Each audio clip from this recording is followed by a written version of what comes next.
makes one noise to actually communicate with us effectively, or at least disambiguate the difference between potty and play. So that was kind of the impetus for making these, but you'll see that there's a lot of other applications potentially too. Let's go on to the next slide, which is why. So why would you bother to do this for your dog? Yes, there are lots of other ways to train your dog to let you know that they need to go outside and go to the bathroom. Bells are a classic one. Or some dogs are smart enough to just go to the door. Ours, not so much. So the why, partly it's our dog, partly it was I wanted to see if this worked. I had a friend who did this, and he said, "Oh, my dog isn't that smart. Like, my dog isn't as smart as a, bag of bricks," and my dog figured this out. And it's like, no way. I thought it was just the people on the internet who had really smart dogs. And so I was like, let me try this. Like, maybe my dog's smart enough to do this. And it turns out you don't need a terribly smart dog. So I think I covered number one, why have puppy buttons. One of the things we discovered was that even just the potty button is very, very useful. Like, you don't need to go hog wild and have a dozen buttons and get them all the way to the point of having a full vocabulary and questioning their own existence just to be useful. So like, I think the first day we installed the puppy buttons, she pushed potty, and we were still reinforcing the behavior, so we take her outside, she goes, we bring her back inside, she immediately pushes potty again, and we're like, okay, she doesn't get it, but we have to reinforce the behavior. So we take her outside, and she has a giant dump. And it was just like, oh, that just saved us a lot of cleaning of the carpet. Huge win, day 2. So that was a good reason. The other thing, and this ties into like more of what I like to do in my spare time, I like recycling junk into useful things. And so someone from work sent me some ancient Raspberry Pis, and by ancient, I mean they don't have a Wi-Fi chip. This is Gen 1 Raspberry Pis. They don't have an Ethernet port because it's the reduced cost version. They don't have 2 USB ports. They have 1 USB port. What do you even do with that? And I spent a lot of time trying to find projects for them, and this actually is perfect, and you'll see for a couple reasons I'll get into when we get to the hardware. I mentioned my friend, I wanted to know if it was real, and why not? It was a fun thing to do, so that's why. Also, it's cheaper if you make your own. The orange line here is the cost of linearly buying one button at a time from Amazon. They're like $14 a piece. The green line is if you buy them in sets. There's some places that will sell you like 120 of these for the cost. And then there's the DIY cost, which is just, yeah, there's some hardware. You have to buy some boards or you have to print some plastic. But it's about $1 a button at most, except for the little bumps where you have to go up to a new board or build a GPIO expander or something like that. But that's not why I did it. If you value your time at all, maybe DIY isn't the best way. But it's fun. So then there's the how. So, you just buy buttons from Amazon. That's how. So, of course, I made my own. So what we have here, this is the sort of close-up of the puppy buttons mounted on the wall. We're up to 2 boards right now with a total of 10 buttons. The underside is that one little ancient Raspberry Pi over here. And this is before I put in the keyboard expander for it. So everything's just GPIOs are directly wired to the buttons, and it's a simple Python script with a loop that just monitors all the GPIOs and responds to ones that go low when a button is pressed. And the nice thing about it being a Raspberry Pi is it comes with Linux. And so I didn't put like an operating system on it that had a visual component, because that's a huge waste of the resources. But it has a file system. And you know what's great about a file system? You can just say play wave file. And that is a wonderful thing to not have to figure out how to do on a microcontroller. I mean, they do make some that let you do that, but that was a huge reason to do this on an ancient Raspberry Pi, is you just skip right over a lot of the challenging problems with how do I play audio from files, and just cut right to writing your code in Python. The Wi-Fi, that's that little dongle that's attached. That's actually the hard part.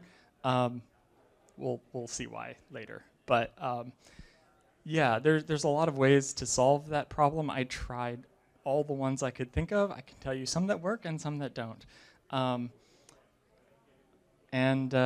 Yeah, so this version supports up to, I think it was like, I only planned on using up to 12 GPIOs for direct wiring, and I was like, oh crap, we're coming up on 12. Like, I need to make a keyboard expander. So I was looking at like what are all the different ways you can expand the keyboard support, and like there's of course direct mapping is one, GPIO is one button, matrix keyboard gets you a lot more, and if you want to get really crazy, you can Charlieplex them, and that is a really fun, complicated thing where you can use like 4 GPIOs to support 12 buttons. So you can just go bananas, but it's a lot more work. I would have to design a printed circuit board because I'm not hand wiring that. Maybe later. If I'm back next year talking about these, you'll know why. So of course, I made my own. And so, so this is a matrix keyboard. Not a lot going on here. It's, I think, 7 by 6, and I just used a bunch of, I had a pile of spare diodes and some jumper headers, and that got plugged into that empty space on the underside of the board. And then I had to rewire everything. And so what are the hard bits? The hard bits were really just 2 things. The first one was what I call the chicken and egg problem, is if you only have one USB port, do you plug in the Wi-Fi adapter or the keyboard? Yeah, so it's especially challenging if your Wi-Fi adapter doesn't work directly out of the box, because you plug in the Wi-Fi adapter and go, great, I'm going to go get my shell and like connect into this and SSH in, and it doesn't actually have Wi-Fi. Ask me how I know. So the nice thing about Raspberry Pis, if you didn't already know this, they have a couple of GPIOs that you can use for UART communication, and by default, those can send commands. So you get a little FTDI dongle, and that's how you use your keyboard and the Wi-Fi adapter at the same time. That's easy way number 1. Easy way number 2 is just get a Wi-Fi adapter that works out of the box.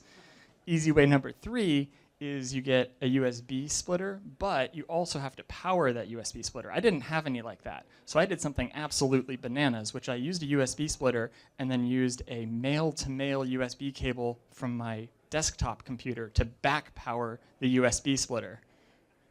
And that also works. And then there's the hard way, which I tried and quickly gave up on, which is you get a special version of the OS. You could either do something to compile your own to make sure it works with your Wi-Fi adapter, or pre-download packages and then plug in your keyboard and mess with it that way. Either of those are a huge pain. The closest one I got was if you install the desktop version of the Raspberry Pi, which is way overloading this poor system, it does include a couple key packages that you can use to connect over USB, I believe. And so I was able to back connect over USB, and I was trying to remember how I did this. I think I was giving it internet over serial or something just absolutely bananas to try and update packages. I don't do that. Do one of the other 3 options. And the other hard thing is the training. And figuring out that the buttons are associated with words isn't hard. Like everyone who's had a dog goes, oh yeah, my dog knows what the word walk is. And yeah, the hard part is like they expect you to push the button when it's time to go out to potty. And it's like, no dog, we need you to tell us when it's time to potty. That's the hard part. It's not that hard, but anyway. So this is a question I always get, like, but does she actually understand? Does she really know what it means? And my answer to that is maybe, but it kind of doesn't matter. Language is just associations. And so what I stole this picture on the, what side is that? That is the right side. From word to vec, which is the vector encoding process that gets talked about a lot in machine learning. And the idea is that words just have associations, and you end up getting, the summary at the bottom kind of explains what's going on. When there's only one button, everything is potty. When there's 2 buttons, everything that's not potty is walk. There's always a loading of concepts onto something that doesn't quite fit. Without the full vocabulary to express yourself or the understanding of how words go together, what you get is it disambiguates some, but you're going to get things that don't quite fit loading onto buttons. And so there will always be one button that's more popular. And right now it's play. Everything that's not one of the main needs is play. And that's fairly accurate. It doesn't help us all the time, because it's like, oh, play ducky? No, she wants to play laser. No, play laser? No, she wants to play ball. Like, So there's always a need for more buttons, but eventually you start to reach a threshold where those things are separate enough that you can make do with some basic communication. And they do sometimes surprise you. People ask like, oh, compound words and phrases. And I always say like, take it with a grain of salt. Like what you see on YouTube,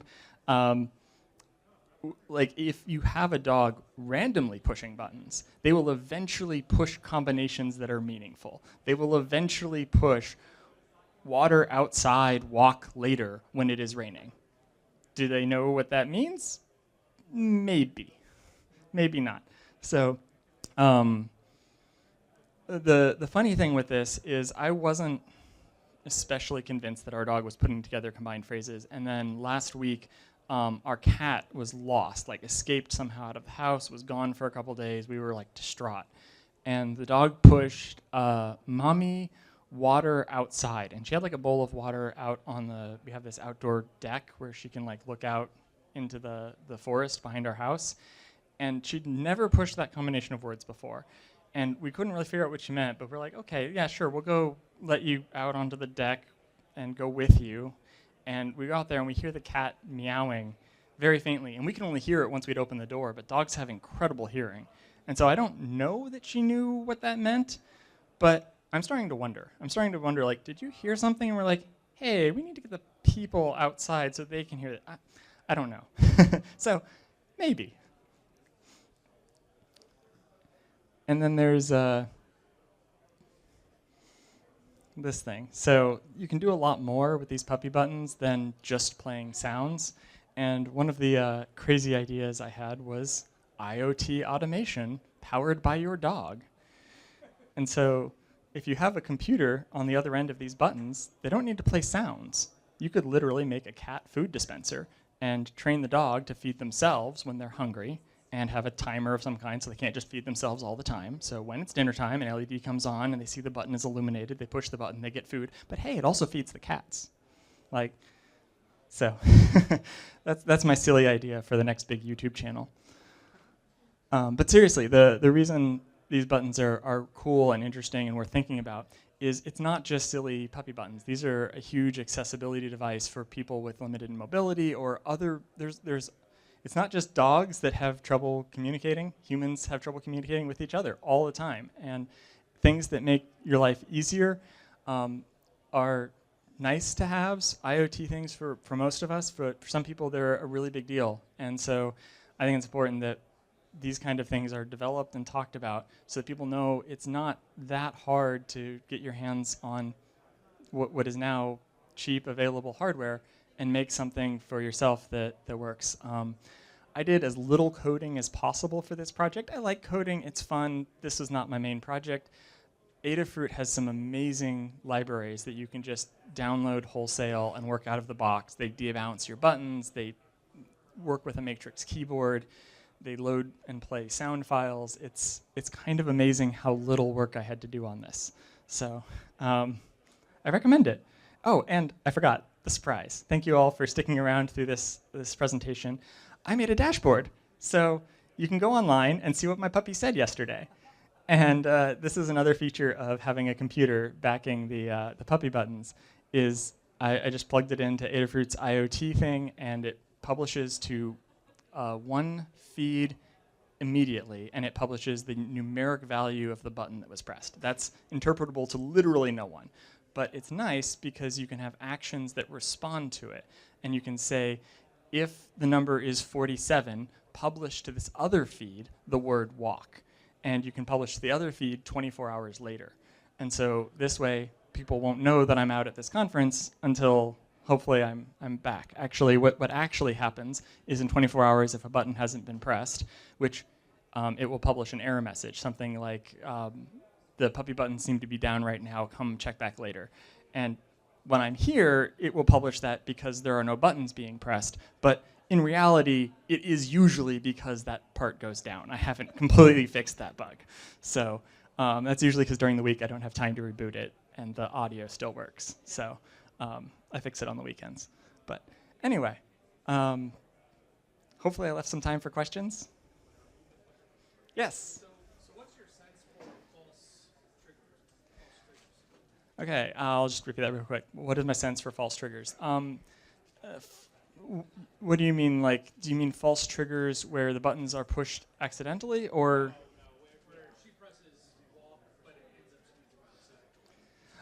Oh, okay. So this is where the dog presses a word where they actually mean something else. This is fairly common, at least with our dog. So like, she has trouble between the words walk and water. A little understandable. Those are close-ish, but a lot of times, yeah, we still have some issues with that where they're still learning what the words mean, and that's part of the training and reinforcement. I don't know how to quantify that, though.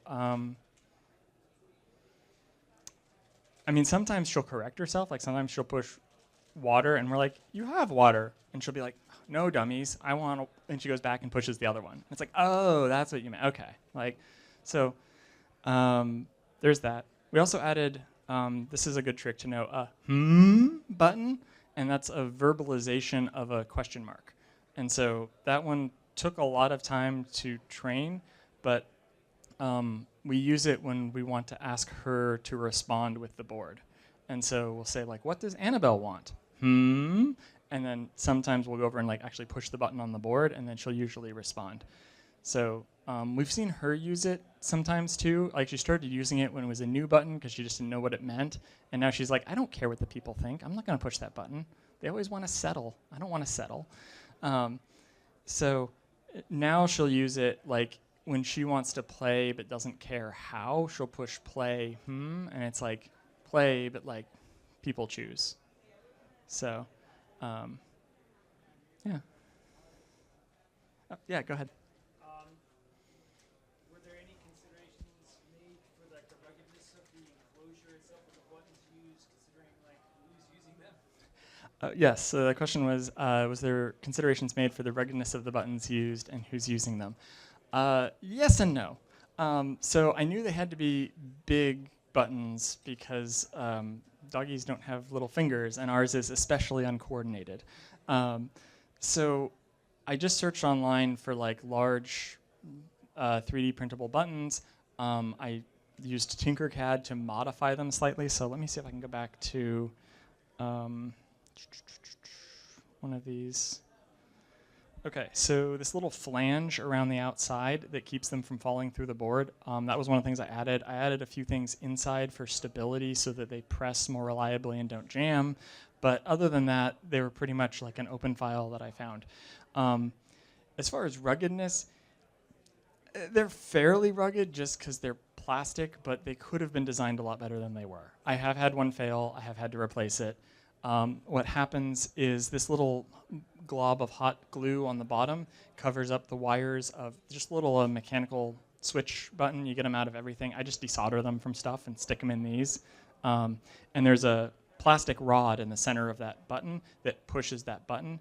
It should be set up so that that rod only goes down for the travel distance of the mechanical button. It is not. It mashes hard directly on that button, so they do wear out. I'm not a great mechanical designer. It works well enough. When they wear out, I replace them. But that's a great thought if you're thinking for durability. Yes.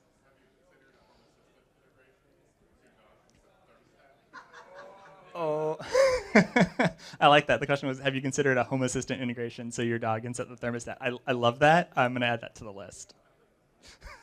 Yes. Consider using MicroPython and a small board. I mean, I see that you had the Raspberry Pi, but this seems like the perfect MicroPython application for using 32.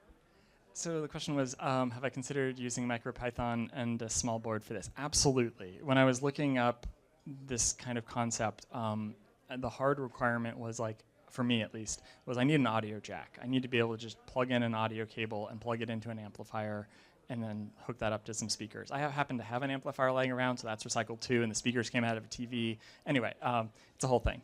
But yes, I did look at that. There are some great boards. Adafruit even makes some that like are specifically for playing back audio that are great. I recommend if you don't have something laying around, do that. I think the reason I went this way was mostly because I had it laying around. I didn't have anything else with an audio jack, but I looked at the power usage too, and these old Raspberry Pis only draw like half an amp at 5 volts or something. It's like pretty minimal, so you can pretty much leave them on the whole time. And if you really want to get fancy, you can schedule them to shut down and start up and all that kind of stuff. The microcontrollers are a lot less. That's true. They can really go into deep sleep and draw almost no power. So that is a huge advantage. But it wasn't the kind of thing where I was like, oh, I'm plugging in my new Pi 5 and I'm going to leave it on all the time. Like I was like, oh, I don't want to do that. So it was kind of a balance between those. Yeah. Non-technical question. Yeah. Like I say with kids, you spend the first 2 years teaching them to walk and talk, and the rest of their life telling them to sit down and shut up. Are you actually that you may not want this level of communication from your pet? This is a question that's often asked. Are you sure you want this level of communication from your pet? Yes. Her favorite words are play and walk all the time. And it's play outside, walk, play outside, walk. And it's just like later. So, yes, I will say that the dog may not surprise you with what they communicate about. There may not be new sonnets written by your puppy, but pros and cons. My wife in the back would like to say something.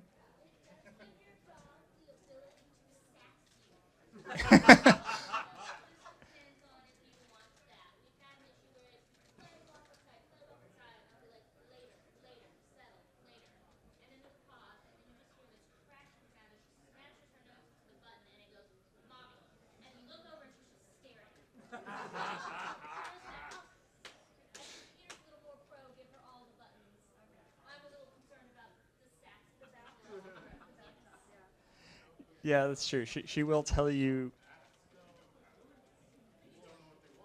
Yeah.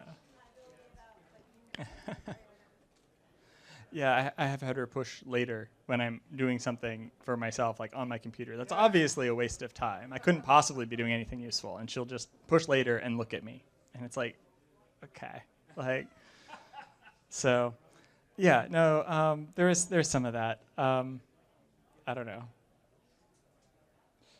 I mean, your dog's thinking it whether or not they express it. So, okay, that's my talk.